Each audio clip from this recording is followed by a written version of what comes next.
नमस्कार, मैं हूं अंसार।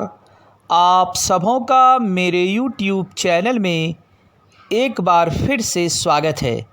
साथियों, आप पूर्व से ही अवगत हैं कि निष्ठा 3.0 के अंतर्गत प्रत्येक माह 2 कोर्स पूरे करने पड़ते हैं। माह मार्च 2022 में भी आपको 2 कोर्स पूरे करने पड़ेंगे, जिसमें नामांकन की अंतिम तिथि 25 मार्च है और इस कोर्स को पूरा करने की अंतिम तिथि 31 मार्च है। साथियों, मैं इस वीडियो में मॉड्यूल 12 अर्थात बुनियादी स्तर के लिए खिलौना आधारित शिक्षण के अंतिम प्रश्नोत्तरी को लेकर आया हूं। इससे पहले आपसे मेरा सादर अनुरोध है, यदि अभी तक आपने मेरे चैनल को सब्सक्राइब नहीं किया है तो कृपया सब्सक्राइब कर लें। चलिए प्रश्नों की शुरुआत करते हैं।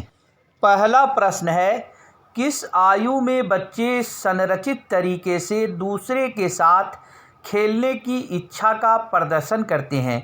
इस प्रश्न का सही और सटीक उत्तर होगा 6 से 8 वर्ष।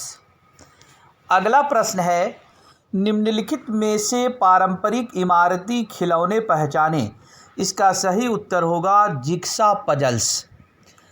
अगला प्रश्न है, कक्षा में बच्चों को अपने डैश लाने की अनुमति होनी चाहिए। इसका उत्तर होगा खिलौने और गेम्स। अगला प्रश्न है, बच्चों के लिए खिलौने के चयन के लिए निम्नलिखित में से कौन सा मार्गदर्शक मापदंड होना चाहिए?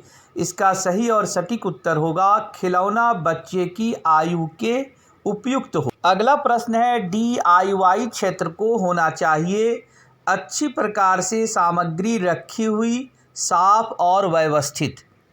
अगला प्रश्न है, बुनियादी स्टेज पर खिलौने की शुरुआत करने का उद्देश्य कम आयु से ही अनुभवात्मक सीखने को बढ़ावा देना। अगला प्रश्न है, छोटे बच्चों के लिए बनाए जाने वाले खिलौना केंद्र में होना चाहिए। इसका उत्तर होगा खिलौने और आयु उपयुक्त हस्तकौशलीय सामग्री। अगला प्रश्न है, स्वदेशी खिलौने बच्चों को किसके साथ संबंध करते हैं? इसका सही उत्तर होगा संस्कृति। अब चलिए अगला प्रश्न देखते हैं। बुनियादी स्तर पर एक बाल अनुकूल कक्षा में कौन सी पद्धति का प्रयोग किया जाना चाहिए? इस प्रश्न का सही उत्तर है खेल खिलौने आधारित बाल केंद्रित पद्धति। कैलेडोस्कोप किससे बनता है? इसका सही उत्तर है कार्डबोर्ड, कांच के टुकड़े और कुछ अव्यवस्थित चित्र। अगला प्रश्न है, बच्चे वस्तुओं को फिल इन द ब्लैंक्स करना पसंद करते हैं क्योंकि वह स्वभाव से ही सीखने के लिए उत्सुक और जिज्ञासु होते हैं। जोड़ तोड़। अगला प्रश्न है, गुजरात में सेट ऑफ किचन यूटेंसिल्स खिलौने के लिए कौन सा नाम लोकप्रिय है? इसका उत्तर होगा रसोई। अगला प्रश्न है, छोटे बच्चों की भाषा और संप्रेषण कौशल को बढ़ावा देने के लिए खिलौने, टेलीफोन और बोलती पुस्तकें डैश के कुछ उदाहरण हैं। इसका उत्तर है DIY खिलौने। अगला प्रश्न है, निम्नलिखित में से कौन सा तकनीकी आधारित खेल है? इसका उत्तर है वीडियो गेम। अगला प्रश्न है, खिलौने का इतिहास कितना पुराना है? सिंधु घाटी सभ्यता। अगला प्रश्न है, निम्नलिखित में से कौन सा सक्रिय शारीरिक खेल नहीं है? Computer game. अगला प्रश्न है, बच्चों के लिए खेल सामग्री या खिलौने का चयन करते समय किस बात पर विचार नहीं करना चाहिए? बच्चों का आर्थिक स्तर। अगला प्रश्न है, किस स्टेज पर खिलौने द्वारा सीखने की सबसे अधिक आवश्यकता होती है? फाउंडेशनल और प्रिपरेटरी स्टेज। अगला प्रश्न है, खिलौने छोटे बच्चों की किसमें सहायता करते हैं? इसका सही उत्तर है संज्ञानात्मक विकास।